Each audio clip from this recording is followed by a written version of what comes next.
तब कथामृतम तप्त जीवनम कविर्भीड़ितम कल्मषापहम। जब तक कल्मश नहीं निकलेंगे, अविद्या अस्मिता जब तक नहीं निकलेगी, आपके भीतर में से काषाय निवृत्ति नहीं होगी, तब तक आनंद की प्राप्ति होगी नहीं। पुनरावृत्ति न करें पाप करने के बाद। कहते हैं कृष्ण की बांसुरी, उनकी रुंझुन, उनकी निकटता फिर अनुभव होने लगी। सच मानिए, मन से आदमी हार जाता है, तो भीतर ही बैठी है चेतना, उसे जगाइए। अपने भीतर के गोल मटोल कंकर में शंकर पैदा कीजिए।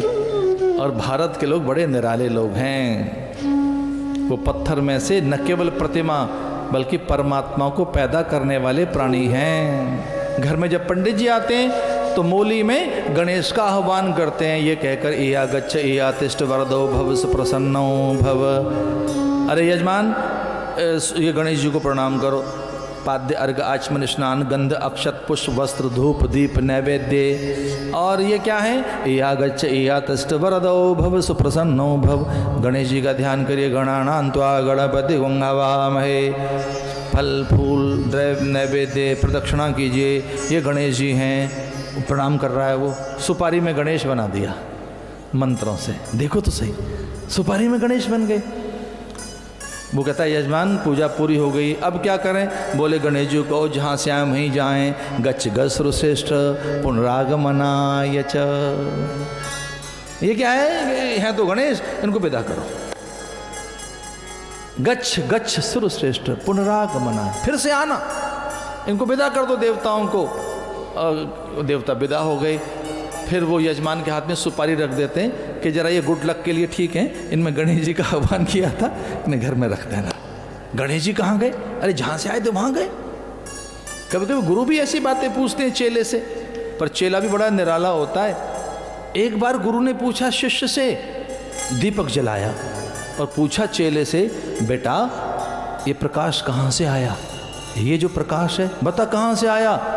चेले ने दीपक बुझा दिया। बोले गुरुजी कहाँ चला गया ये बताओ पहले। बड़ी बात करते हैं चेले, महाराज बड़े आगे हैं आजकल। गुरु ने दीपक जलाया और पूछा, अरे शिष्य क्या है ये? हमारा प्रकाश। बेटा कहाँ से आया? चेले ने दीपक को बुझाया और बोला गुरुदेव ये बताओ कहाँ चला गया? तो गुरुजी ने कहा जहाँ से आया था वहीं चला गया। ये अनंत में से आया था, वहीं चला गया। भावना है एक देवताओं की, हमारे भीतर में भी एक भावना है।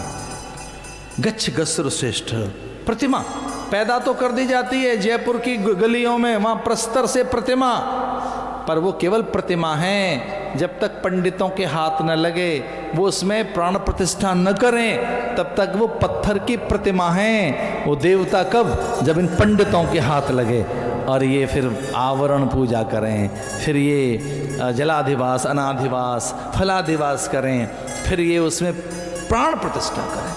मुझे एक बहुत विश्वास के साथ आपसे बात कहनी थी।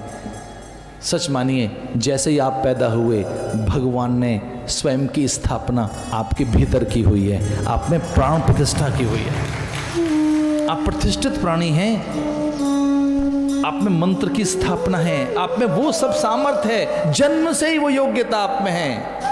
पहले से ईश्वर आप में स्थापित है, पहले से ही आप उतने ही हैं जैसा शालिग्राम है।